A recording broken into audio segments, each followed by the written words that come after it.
A Rádio Paulo Freire apresenta O que temos para hoje.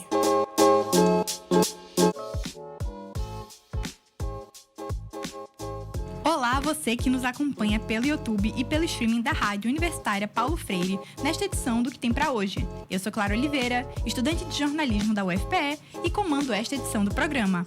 Bem, apesar dos inúmeros avanços conquistados desde a redemocratização brasileira há 40 anos, nosso regime democrático ainda sofre com ataques constantes. Esses ataques tentam inviabilizar direitos e garantias individuais essenciais da democracia, como a liberdade de expressão, associação e pensamento e a participação política.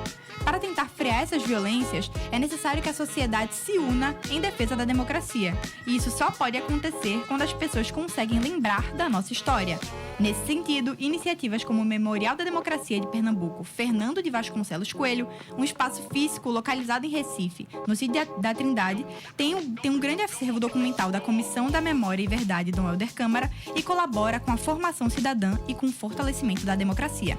Para nos ajudar a entender melhor o trabalho do Memorial da Democracia, temos Fernando Araújo, doutor e mestre em Direito, ex-presidente da Comissão de Combate à Corrupção de Pernambuco e membro do Conselho Deliberativo do Memorial da Democracia de Pernambuco. Fernando, seja muito bem-vindo. Nós agradecemos a sua presença aqui nesta manhã. Bom dia, Clara. Eu é que agradeço. Sinto-me aqui em estado de permanente alegria, não é? E regozijo de estar aqui fazendo parte do seu programa, do programa tão importante aqui da universidade. E à disposição para a gente dialogar e conversar sobre esse tema tão importante que é a democracia. Bem, então, para iniciarmos essa conversa, a gente gostaria de entender melhor qual é o seu papel dentro do Conselho Deliberativo do Memorial da Democracia do nosso Estado. Então, qual é a sua função dentro do Memorial e para a defesa da democracia? Pois não. Bem, inicialmente eu acho oportuno a gente fazer aqui uma rememoração do Memorial da Democracia, como é que ele surgiu, não é? O Memorial da Democracia, ele tem base legal na lei que criou em Pernambuco, que é uma lei que criou a Comissão da Verdade Dom Helder Câmara. Lá no artigo 11 diz que o material, o acervo, que fosse fruto do trabalho da Comissão da Verdade Dom Helder Câmara, ele deveria ser colocado à disposição no Memorial da Democracia, que ainda não existia, além de no Arquivo Nacional e no Arquivo Público. Então, a partir daí, se começou a trabalhar, quando os trabalhos da Comissão Dom Helder Câmara terminaram, a montagem desse Memorial da Democracia. Isso levou um tempo, mas, finalmente, conseguimos fazer com que ele surgisse em Pernambuco. O espaço não poderia ser melhor, que é hoje denominado, né, que é um nome privado, não é um nome público, porque decorre do nome de uma família que comprou aquele espaço algum tempo atrás. Depois, felizmente, foi desapropriado, né, na década de 50. Antigo Arraial do Bom Jesus. Ali é um lugar muito importante para Pernambuco, histórico para o Brasil, que ali nós travamos luta contra os holandeses. Mas ficou com o nome mais popular de Sítio Trindade, que, na verdade, não é uma coisa muito boa. Deveria mesmo se chamar o Arraial do Bom Jesus, porque esse é o nome histórico daquele espaço. A avenida, todo mundo chama, né? Estrada do Arraial, mas o Arraial Velho do Bom Jesus, as pessoas mais ou menos nem falam muito hoje. Falam mais Sítio Trindade, né? Isso precisa ficar marcado na nossa memória. Exatamente. Então, a gente fala isso, eu sempre falo, quando escrevo, quando estou em alguma entrevista, alguma coisa, porque eu acho que é importante que a população saiba que o nome original daquele espaço não é Sítio Trindade. Sítio Trindade era o nome de uma família, a família Perrette Trindade, com todo o respeito, né? Mas o ambiente, ele é um ambiente que tem uma dimensão muito maior, porque ali foi um lugar de luta pernambucana contra os holandeses. E era denominado de Arraial do Bom Jesus. E aí o memorial está instalado ali, naquele espaço sagrado do território pernambucano. E presta um serviço que é o de fomentar estudos sobre a democracia e a memória da democracia em Pernambuco. A gente queria saber mais um pouco sobre realmente o Conselho Deliberativo, como ele funciona para gerir e manter a defesa da democracia dentro do memorial? Perfeitamente. Então, o memorial, ele por lei, não é? Ele foi atrelado à Secretaria de Justiça e Direitos Humanos e Prevenção à Violência de Pernambuco. Ele está alojado ali.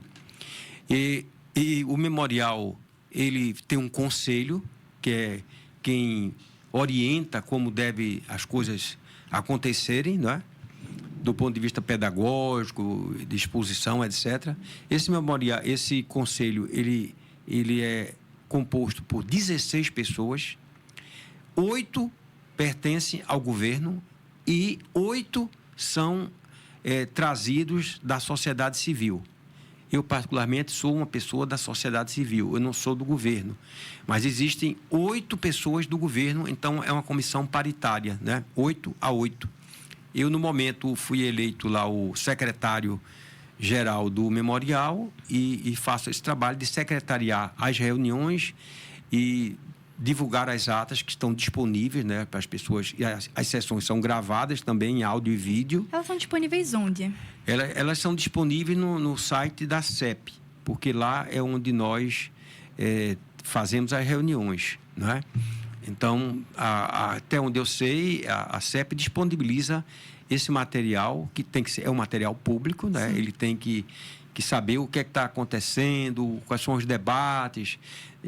Nós temos várias atas, muitas atas, né? São atas circunstanciadas dos debates e os depoimentos em áudio e vídeo, que também deve integrar, está se tomando medidas para que eles passem também para o Memorial da Democracia, a fim de que as pessoas cheguem lá e já possam ouvir, possam ver, ou requisitar alguma ata, algum vídeo para assistir, acompanhar, quando um tema que foi discutido lá seja do seu interesse.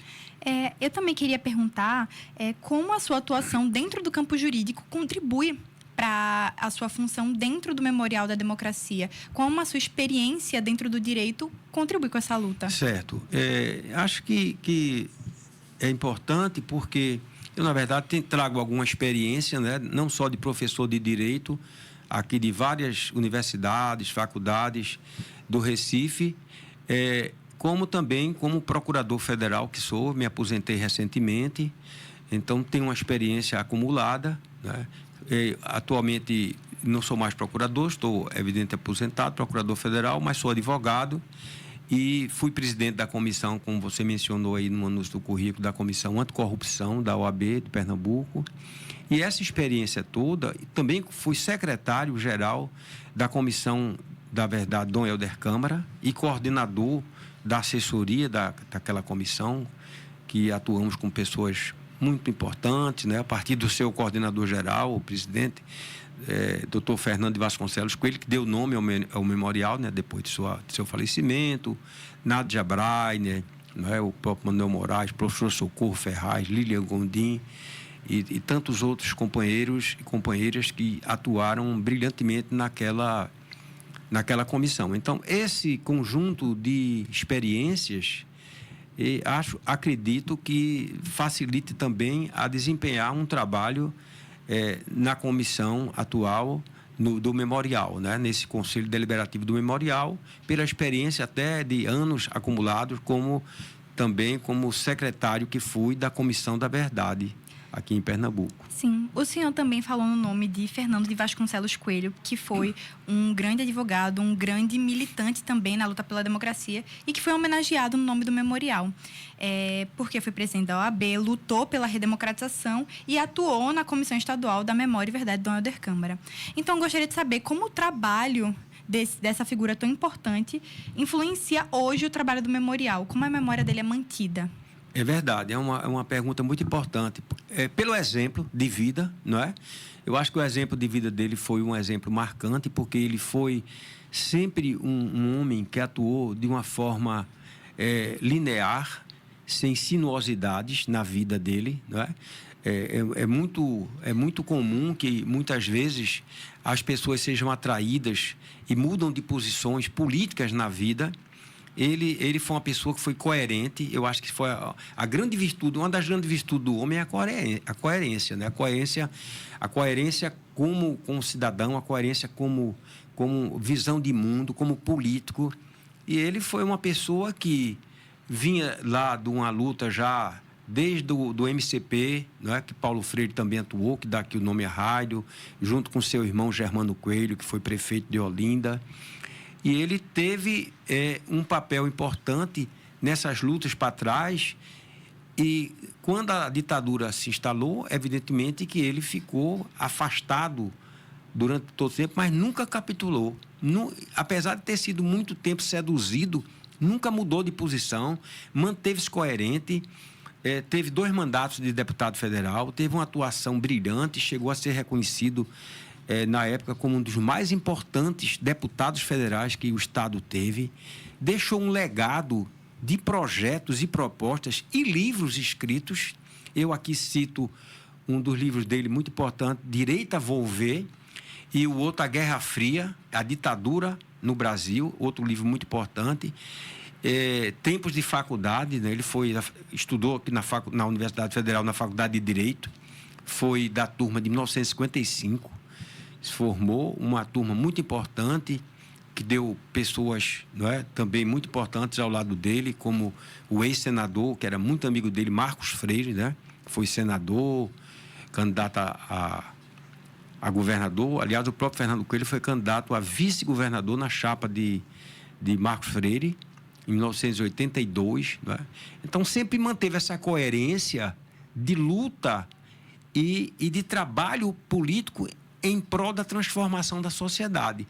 Então, essa imagem que todos nós temos dele, esse exemplo, faz com que sigamos, né, na sua trilha de um homem que lutou pela democracia, pelos direitos humanos, e é sempre um exemplo e um farol permanente lá no Conselho a nos ajudar. Então, é mais do que justa essa homenagem ao doutor Fernando, principalmente porque ele se responsabilizou enquanto sociedade pela democracia, porque a democracia tem que vir de nós, essa luta. Não pode vir de cima. A democracia tem que começar de nós, da sociedade, do povo. Exatamente. E ele teve um papel muito destacado na época da ditadura, porque ele foi deputado na ditadura. Veja bem, ele teve o primeiro mandato em 1974, o segundo mandato em 1978 e foi até 82. E a luta, os exemplos dos seus projetos, dos seus discursos nessa época, são coisas admiráveis. Normalmente não se faz a pesquisa, né, da atuação das pessoas. Isso era uma coisa muito importante para que a juventude pudesse, quando fosse escolher um representante, conhecer um pouco da história daquela pessoa, a sua visão de mundo, a sua contribuição, o que é que ele já fez. Isso é muito importante, quer dizer, é a gente votar com aquilo que a gente chama de consciência. Sim.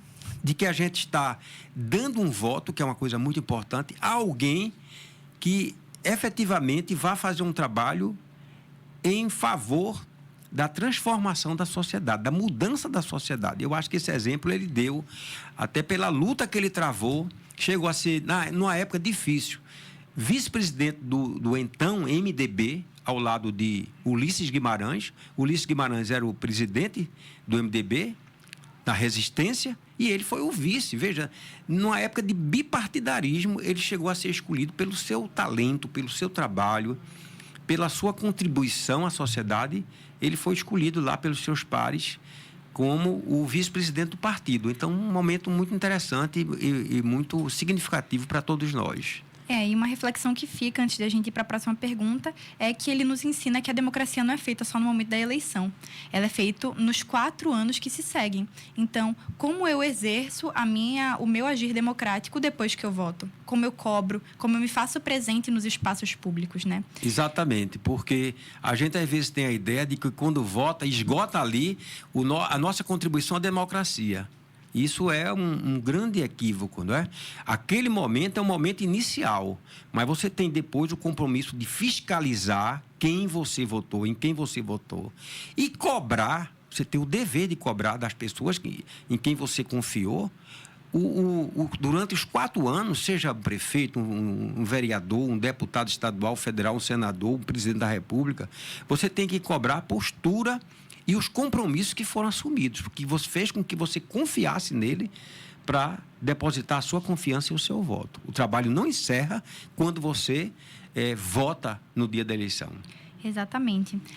Resgatando um pouco um assunto anterior que o senhor tinha dito, o senhor mencionou nosso patrono, Paulo Freire, e o casarão onde hoje fica o memorial foi sede do movimento de cultura popular, que foi criado por vários intelectuais e artistas, inclusive Paulo Freire, para conseguir educar a população mais pobre de Recife e dar a eles acesso à cultura.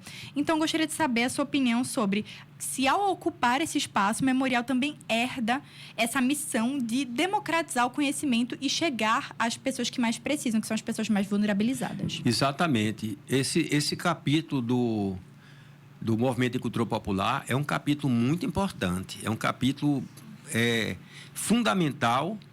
Aquele casarão ali abrigou esse Movimento de Cultura Popular, que tem uma história muito interessante, porque o irmão que dá nome ao memorial, o Germano de Vasconcelos Coelho, né? Foi prefeito de Olinda 2 vezes. Ele, como jovem, que saiu daqui da Universidade Federal, recebeu uma bolsa, foi estudar na Sorbonne. Ele foi laureado da turma de Direito de 51 e lá bebeu de ideias na França, né? Daqueles movimentos que existiam lá na França, que era o Mouvement de Culture Populaire. E isso aí foi a raiz. Quando ele voltou, coincidiu com a ascensão de Miguel Arraes, que chamou e aí foi passada a ideia de se criar um movimento de cultura popular. E Paulo Freire se juntou e outros, né? Anita Paz Barreto, Paulo Rosas, que foi daqui da universidade também, tem até um auditório com o nome dele aqui. Então, foi um grupo muito interessante que aí veio a fundar o Movimento de Cultura Popular, cuja sede foi ali onde hoje está o Memorial da Democracia de Pernambuco. E quando veio a ditadura, esse movimento que estava já expandindo, com rádios pelos bairros, com salas de aula invadindo todos os espaços, né? Um trabalho transformador, importante e cultural, fazendo com que o povo entendesse que só através da cultura se liberta, né? Dominando a sua cultura, não a cultura de imposição. Veio a ditadura e os tanques invadiram aquele espaço e acabaram com o movimento de cultura popular. Várias pessoas foram presas, né? Torturadas, foi uma coisa muito terrível, mas esse legado está preservado. Esse legado está preservado e a gente tem lá no memorial um espaço que é dedicado ao movimento de cultura popular. Quem visitar lá o Memorial da Democracia vai ver que tem um espaço que trata especificamente sobre esse grande movimento que houve em Pernambuco, que Paulo Freire esteve diretamente também envolvido. Foi ali o começo de sua expansão e se tornar um homem do mundo no campo da educação. Começou ali, naquele espaço do Arraial Velho do Bom Jesus, hoje conhecido como Sítio Trindade, e que infelizmente foi interrompido esse trabalho com a implantação da ditadura militar no Brasil em 1964. Então, nós, enquanto sociedade, podemos esperar que talvez o memorial inspire outras iniciativas, como foi o MCP, talvez as próximas gerações, visitando o memorial, consigam resgatar esse sentimento de democratização do conhecimento? O senhor já teve algum relato de pessoas que visitaram lá, que participaram do trabalho, que podem, que se inspiraram com isso? Com certeza. Eu lhe digo até com orgulho que quem mais tem se entusiasmado com esse trabalho do memorial são os jovens estudantes, inclusive da Redondeza lá, porque o memorial fica no bairro de Casa Amarela, que é cercado de muitas escolas públicas. E esses jovens têm visitado o memorial e a alegria da gente ver muitos fascinados com a história que é contada ali, e até de uma forma hoje virtual, né? Porque a gente tem depoimentos lá através de computadores, etc., imagens muito interessantes, e os jovens têm se entusiasmado bastante. Tem sido um palco pedagógico de ensinamento, o memorial, para as novas gerações. O que o memorial precisa, na verdade, hoje, é se dinamizar mais, porque a gente sabe que vivemos numa região muito carente e que a gente tem poucos recursos, são recursos captados com muita dificuldade para divulgar esse trabalho que é tão importante e um trabalho tão bom e tão transformador para a sociedade, mas os frutos estão começando a surgirem, né? E a juventude tem visitado, eu mesmo como professor tenho estimulado, venho estimulando minhas turmas aqui, eles têm visitado os alunos, têm feito trabalho sobre o memorial, a sua importância, e isso tem sido muito bom. E espero que continue assim. O memorial já tem ideias de como chegar, acessar mais a comunidade ao entorno, como chegar mais nessas escolas públicas, nas famílias que moram aos arredores do memorial? Olha, o memorial tem tido projetos, tem tido ideias, e a gente tem, de certo modo, conseguido isso. Agora, a gente tem que ter os pés no chão e pensar numa coisa. Nós vivemos num país capitalista. E um país capitalista, nada se faz sem dinheiro. Veja que até a religião, ela é importante, mas tem uma hora em que é passada a sacolinha, porque as igrejas precisam também pagar suas contas, né? Luz, energia, água e tal, quem faz a limpeza. E o problema todo dos países periféricos, né? E sobretudo das regiões mais pobres, como nós estamos no Nordeste, é realmente a infraestrutura financeira, para que a gente possa dinamizar. Ideias não faltam. Se você, porventura, tiver acesso às atas, aos vídeos, você vai ver o turbilhão de ideias, de sugestões para dinamizar. Agora, evidentemente que as dificuldades também são grandes, não é? Para você canalizar recursos na quantidade suficiente para você dar a dinâmica maior que facilite o acesso da população ao benefício de conhecer aquele monumento e tudo que tem ali. Então, nós, como agentes democráticos, também precisamos lutar e falar com essas governanças, com as autoridades, porque o memorial é uma necessidade básica. Então, ele precisa chegar nas pessoas. Não adianta ter memorial se não há pessoas para experienciar essa memória. Falando agora um pouco sobre a função do memorial, a gente sabe que a democracia, depois da redemocratização, já está vigente há 40 anos. Aí eu gostaria de perguntar por que ações de memória, como as exposições e as pesquisas do memorial, ainda são tão necessárias para a democracia? É muito importante, porque a gente sabe que o homem é o único animal capaz de pensar o tempo atrasado, o tempo que passou. Nenhum outro animal pensa o passado como o homem pensa. E isso para a gente é importante, né? Porque imagine se um boi tivesse memória e dissesse: mataram meu pai e minha mãe quando ia para o matador, então eu vou me rebelar, não é? Isso não é possível. Mas o homem pensa o passado, ele tem essa capacidade. E a gente faz a memória para que as pessoas conheçam o passado. Elas enxerguem o passado, o que aconteceu, para que elas possam entender o presente. E entendendo o presente, elas possam construir e projetar o futuro. Essa é uma situação muito importante que a sociedade precisa. A memória não é só transformar os espaços em museus. Não é isso. A gente não quer transformar as coisas em museu, como é. Não. A gente quer trazer a memória do que houve para que as pessoas como que presenciem o que aconteceu antes e tirem lições sobre o que aconteceu antes, para que coisas que aconteceram ruins, péssimas, não se repitam. Então, por exemplo, quando a gente bota lá a memória da ditadura, a gente coloca lá uma alça de uma bolsa no memorial, que foi de uma jovem barbaramente assassinada aqui no Recife, nas dependências do DOI-CODE, a Natália, e o que disseram é que ela teria se suicidado se enforcando com uma bolsa com 30 centímetros, o que é impossível, que ninguém vai se enforcar. E a bolsa está lá para mostrar que aquilo a fake da época, né? Dizia, não, ela se enforcou com a bolsa na cela. Uma mentira deslavada, né? Então, o que é que a gente quer? Que a juventude veja isso, esses exemplos, para saber que não é Não é uma coisa positiva, não é uma coisa boa viver sob a égide de uma ditadura. É muito mais importante a gente viver num clima de democracia, em que as oportunidades apareçam mais, né? As oportunidades, tanto do ponto de vista político, econômico, social, todos possam ir se envolvendo numa construção de uma sociedade mais harmonizada, mais justa, mais harmônica e com mais oportunidades para todos. Esse é o sentido que a gente quer passar para as pessoas.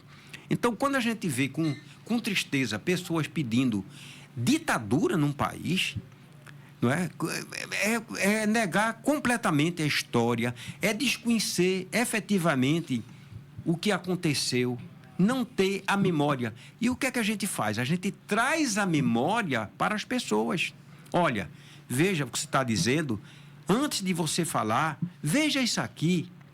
Veja quantos jovens, quantas pessoas, não é, tiveram suas vidas ceifadas porque tinham um ideal de transformação.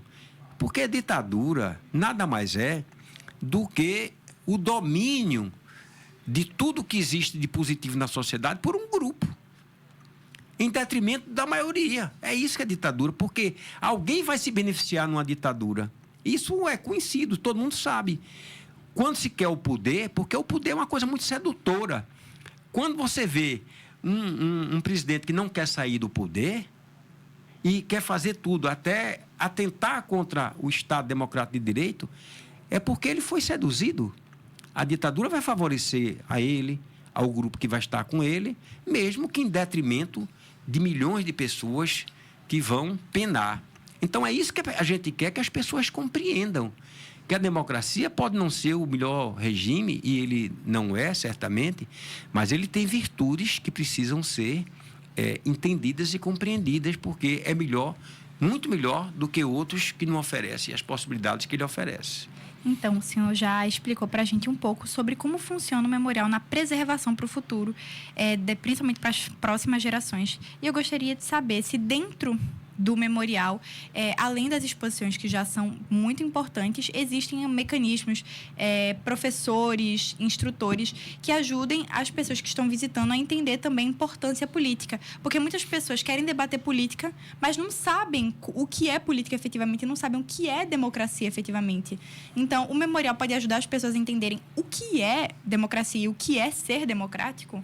Sim. O memorial já tem em todo o seu bojo, em toda a própria exposição do memorial, quando você chega, que tem um relato histórico, não é? De Pernambuco, particularmente, desde o início de sua civilização até os dias atuais, ele já tem, nessa trajetória lá interna, todo um processar pedagógico para que as pessoas compreendam, né, como conseguimos chegar, pelo menos, até o que nós temos hoje. As lutas libertárias que nós passamos, em prol de que foram essas lutas libertárias e até os momentos de hoje. Agora, evidentemente, que nós precisamos ainda caminhar muito, mas muito mesmo.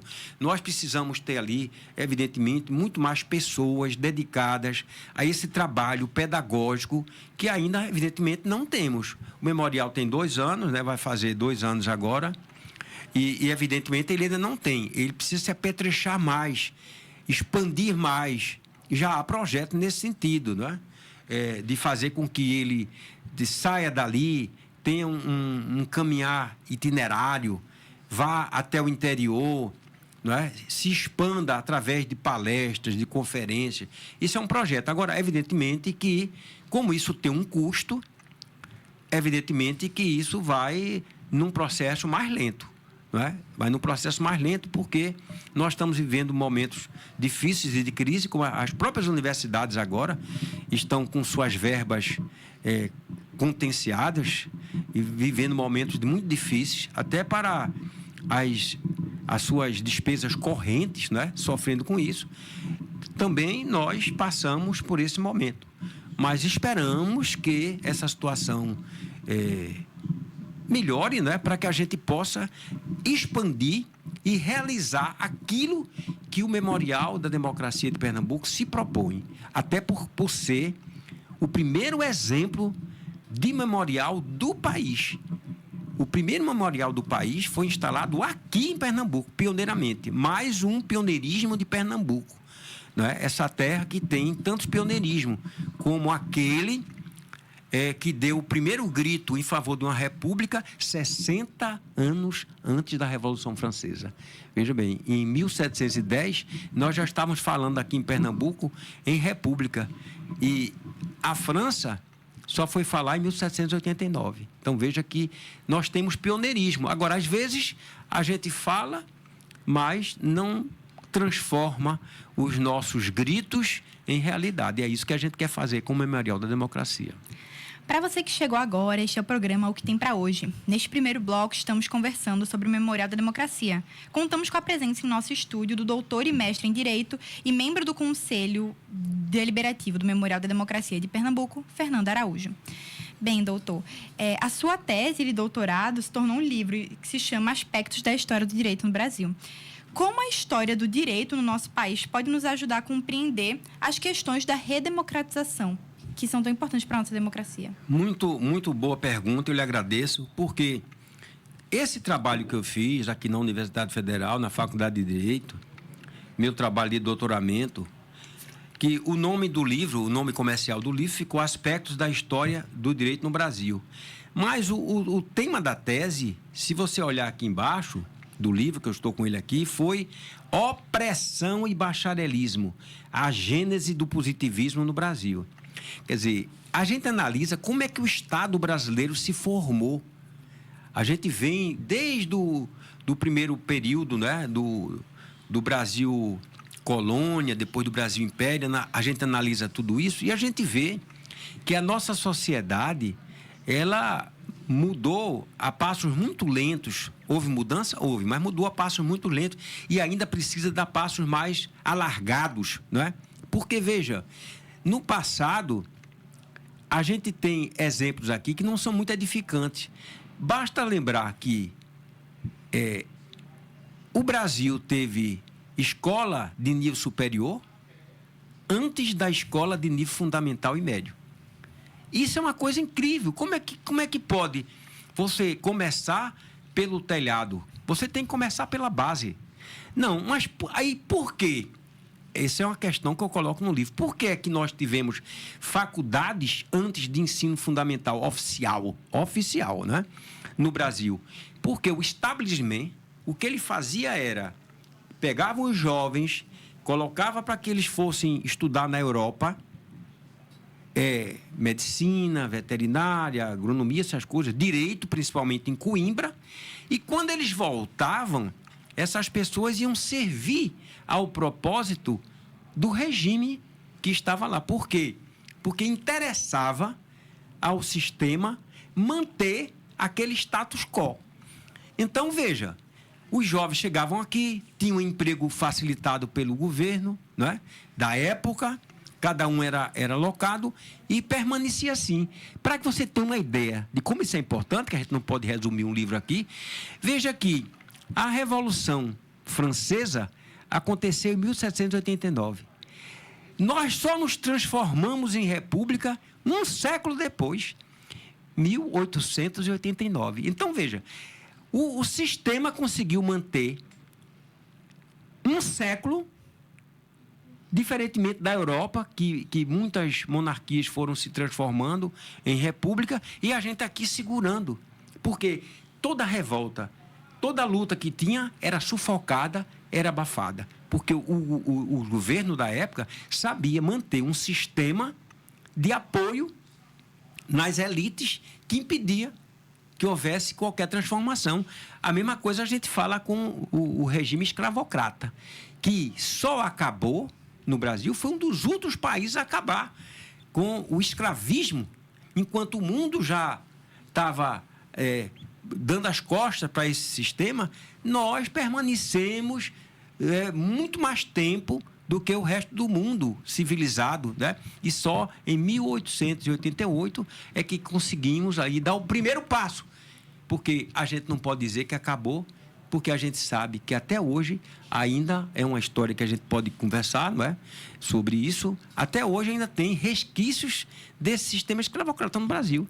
Porque a própria Constituição e as leis falam em as pessoas serem mantidas em regime análogo à escravidão. É, inclusive, um tipo penal. E a gente vê inúmeras situações, a televisão mostra, etc., de pessoas que são apanhadas, empregadores, mantendo empregados em regime de análogo à escravidão. Então, veja, a gente ainda tem esses resquícios dessa época. Porque o progresso, ele é por conveniência também, né? Não era conveniente à época tornar-se república. Depois tornou-se porque eles tinham controle do regime. Ainda falando sobre o direito, a área do direito ainda é muito vista pela sociedade comum como distante, porque as pessoas não se enxergam dentro da justiça e não se enxergam recebendo justiça. Então, como é possível tornar o direito mais democrático, chegar a mais pessoas? Esse é um problema que você toca, que é muito sério, né? Há quem diga que a justiça, não só no Brasil como no mundo, ainda é uma justiça aristocrática. Porque se você olhar pelo próprio número de pessoas encarceradas no Brasil, e nós somos a terceira população, a terceira maior população de encarcerados no Brasil. Quem são as pessoas que estão lá nos presídios? Na grande maioria, você tem pessoas pobres, pessoas pretas, homens e mulheres que estão encarcerados. A maioria, de quase 1 milhão de pessoas que estão encarceradas. Mais de 700 mil e tanto. Veja, as pessoas abastadas, muito embora uma hora ou outra ali a gente veja uma ação contra, né? A gente reagindo, mas vejam, podem pagar bons advogados. E veja agora, por exemplo, anistia. As pessoas fizeram o que fizeram com o país, atentaram contra o nosso regime, depedraram o patrimônio público de uma maneira horrível. E veja agora, mesmo que a sociedade como um todo não esteja querendo de maneira nenhuma isso, veja que vai avançando um processo de anistia novamente. Então, é outro assunto importante que vocês podem discutir aqui, mas veja, quantas anistias nós já tivemos no Brasil? Os sujeitos fazem as trelas, o que não deve fazer, atentam contra a democracia e depois o que é que vem? Uma anistia geral, ampla e restrita, e as pessoas que fizeram tudo aquilo não sofrem pena nenhuma. A gente precisava virar essa página no Brasil. Com certeza. A gente precisava virar essa página no Brasil. E, no entanto, a gente vê com dificuldade que isso talvez não se concretize, porque há em marcha no país uma luta aí, não é? Um processo para fazer a mesma coisa que sempre se fez, anistiar quem atentou contra a democracia, quem dilapidou o patrimônio público. Então, falando nisso, essa foi a tentativa de golpe de 8 de janeiro de 2023, mas ela não foi a primeira tentativa a atacar a democracia brasileira, né? Então, a gente gostaria de um relato do senhor sobre qual a diferença desse golpe para os outros e o que a gente pode esperar para o futuro, porque a gente vive no estado de alerta. Esse golpe, essa tentativa de golpe aqui, ela foi uma tentativa violenta, diferentemente das outras. Ela houve realmente violência, não é? Felizmente não se chegou a ter mortes, mas ela copiou um pouco o que aconteceu nos Estados Unidos, no 6 de janeiro de lá. Ela copiou aquilo ali, a violência, ela foi muito parecida. Tanto que eu fiz um trabalho na faculdade com os alunos, que eles tiveram um desempenho muito bom. Eu pedi para comparar as duas tentativas que aconteceu num país que até então era modelo para o mundo de democracia e liberdade, e aconteceu aqui. E eles ficaram estarrecidos como elas se pareceram.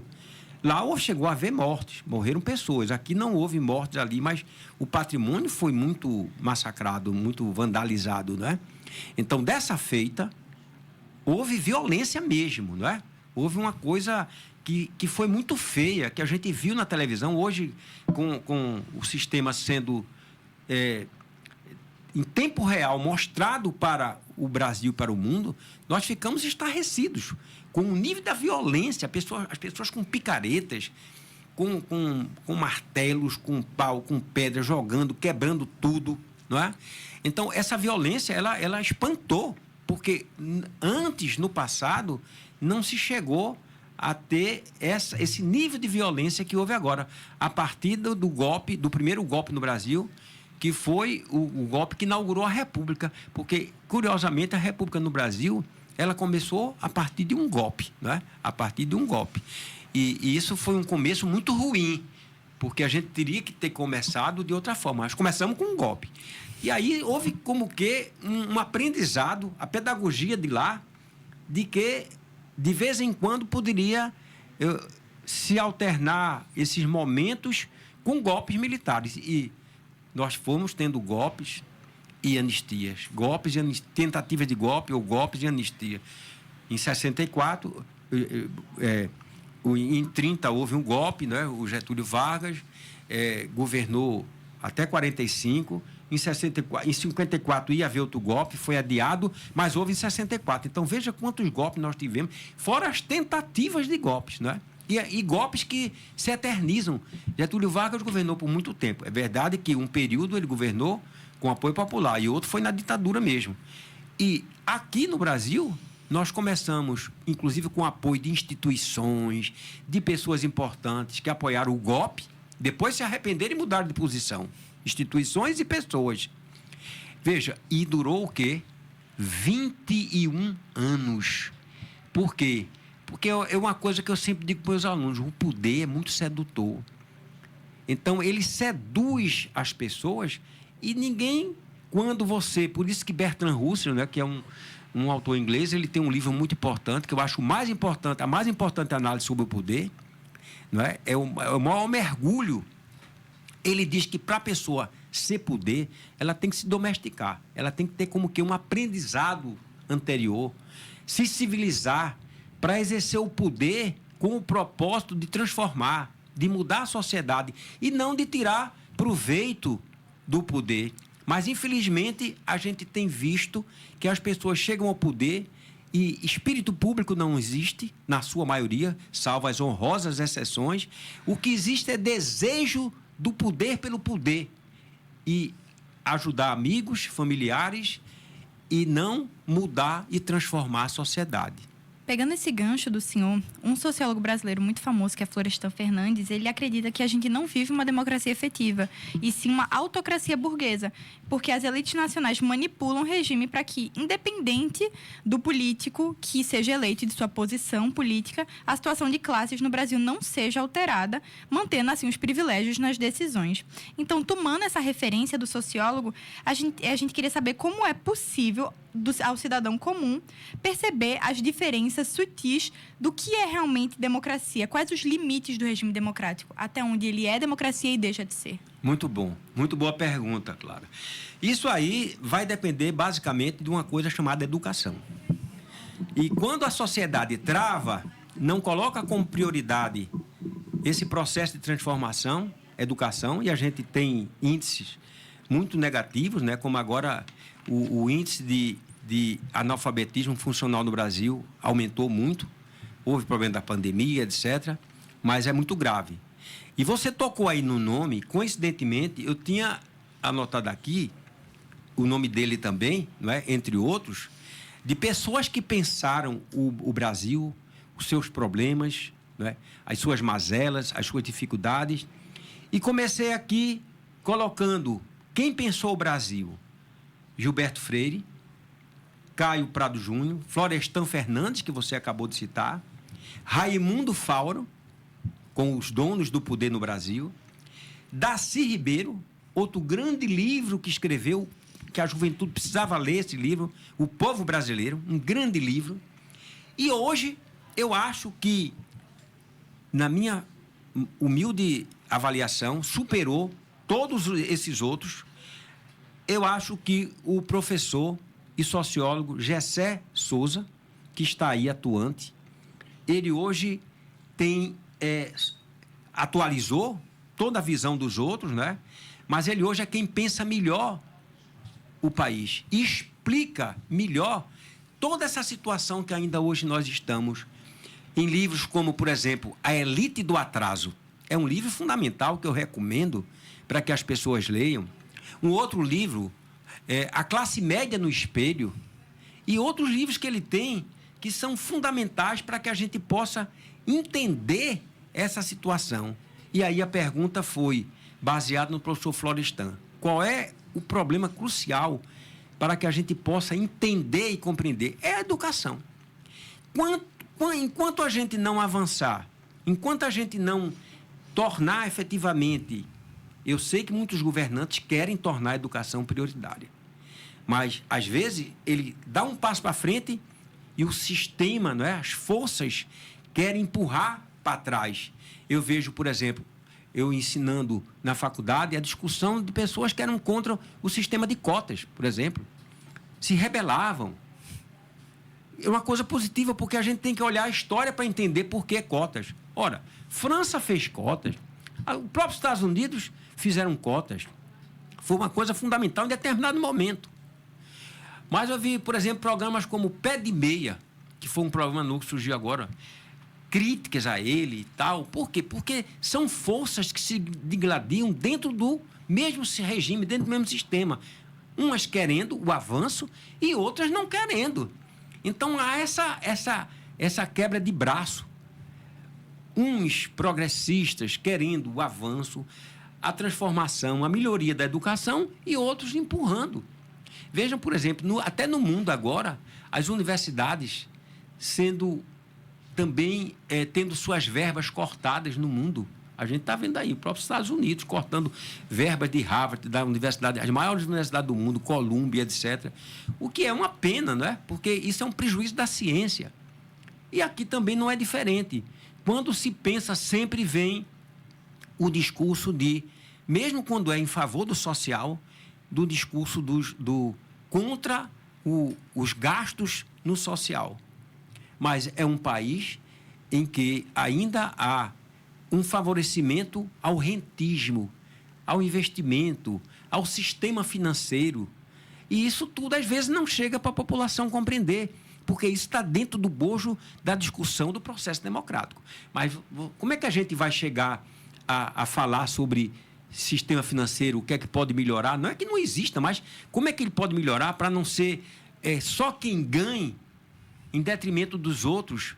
A gente precisa mudar, melhorar a educação. Então, a educação é a chave. E o Florestan Fernandes via isso, ele explica isso no trabalho dele. A educação é a chave para a transformação de uma sociedade. Não existe outro caminho. É tornar, você vê exemplo como o de Singapura, não é? da própria Coreia do Sul, que eram sistemas muito mais precários do que o nosso, e em poucos anos, investidos na Finlândia, investindo em educação, eles se transformaram. E a gente ainda não conseguiu. Melhoramos um pouco, mas ainda não conseguimos essa grande transformação. Então, quais seriam os limites do regime democrático? O limite que acontece alguma coisa, a gente tem que pensar, opa, isso daqui não é democracia, precisamos denunciar. Qual seria esse limite? O limite a gente vê que precisa denunciar quando a gente vê a desigualdade abissal. A desigualdade abissal acende uma luz vermelha. Porque aquilo ali é um processo em que pode levar para situações muito desagradáveis. Então, você vê exércitos de pessoas sem acesso à escola, pessoas entrando na marginalidade através de drogas, etc., como a gente tem uma situação hoje muito complicada, não é? De muitos jovens enveredando essa crise existencialista das famílias que não têm condições, né, de manter, etc. E você vê os jovens enveredando por caminhos. E tudo isso faz acender uma luz vermelha. Por quê? Porque a gente não está conseguindo dar espaço para que essas pessoas modifiquem sua vida. A esperança que elas precisam, nenhum país no mundo vai conseguir se transformar sem formar seus jovens, né? Então, quando você vê uma evasão da escola, já no ensino fundamental e médio, isso é muito preocupante. Pessoas que não conseguem terminar o ensino fundamental. Pessoas que não conseguem terminar, quem avança um pouco, no ensino médio. E ainda um país em que você tem jovens trabalhando para pagar seus estudos.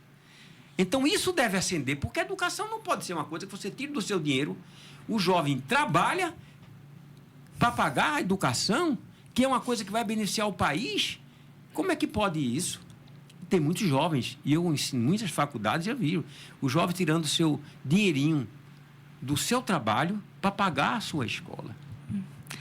Bem, para encerrarmos, porque o nosso tempo já está se esgotando, eu gostaria de saber do senhor um breve resumo, uma breve resposta sobre se a democracia já é um regime consolidado ou se ela ainda precisa continuar sendo conquistada.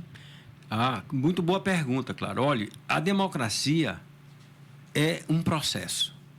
A democracia é uma marcha da sociedade em prol da transformação, da melhoria. Isso é permanente. A sociedade não pode imaginar que a democracia é um produto pronto e acabado, que chegou, tem o nome de democracia, pronto, basta. Não. A democracia é como uma construção. Você vai colocando tijolo por tijolo, vai dando uma feição de estabilidade, cada vez mais, até você ter a construção que possivelmente nunca vai terminar, porque quando o edifício estiver pronto, você vai ter que fazer manutenção, como uma casa que a gente faz, queimou uma lâmpada, não sei o quê, o cano, tal, e você vai sempre transformando, alimentando. Portanto, a democracia, ela nunca está pronta.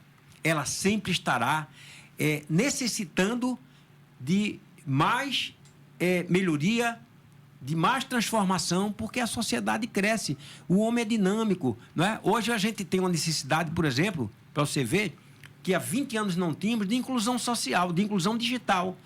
Então, ninguém podia falar em inclusão digital 20, 30 anos atrás. Hoje, quem não foi incluído nesse processo vai estar fora do progresso, da civilização. Então, vejam, hoje é um direito humano, um novo direito humano é o direito da inclusão digital, que não havia antes. Então, veja como isso é um processo que cada dia vai surgindo um novo direito humano, um novo direito, e todos precisam participar, não é, dessa situação, desses privilégios, porque o que se faz no mundo, os benefícios não podem ser de poucos. Ele tem que ser, evidentemente, espraiado na medida do possível, para todos. Com certeza. Bem, Fernanda, a gente agradece a sua presença aqui e esperamos poder ouvi-lo novamente no futuro. E para você ouvinte que ficou interessado em visitar o Memorial da Democracia de Pernambuco, ele fica localizado no sítio da Trindade, no bairro de Casa Amarela, e funciona de terça a sexta-feira, das 11 da manhã às 5 da tarde, e aos sábados, porém, só com agendamento. Para mais informações sobre agendamentos, visitas escolares e acervo, é só acessar as redes sociais do Memorial, @Memorial da Democracia PE. Tivemos uma conversa sobre o Memorial da Democracia com Fernanda Araújo, doutor e mestre em Direito e membro do Conselho Deliberativo do Memorial da Democracia de Pernambuco. E assim, chegamos ao final de mais um programa. Esta edição do Que Tem Pra Hoje foi apresentada por mim, Clara Oliveira, estudante de jornalismo da UFPE. A produção também foi realizada por mim, sob a supervisão do técnico da Rádio Paulo Freire, Igor Cabral. Na operação de áudio, Rivaldo Júnior, e na operação de streaming do YouTube, Lívia Lima. Um abração especial para você que ficou até o finalzinho do programa com a gente e até o próximo O Que Tem Pra Hoje.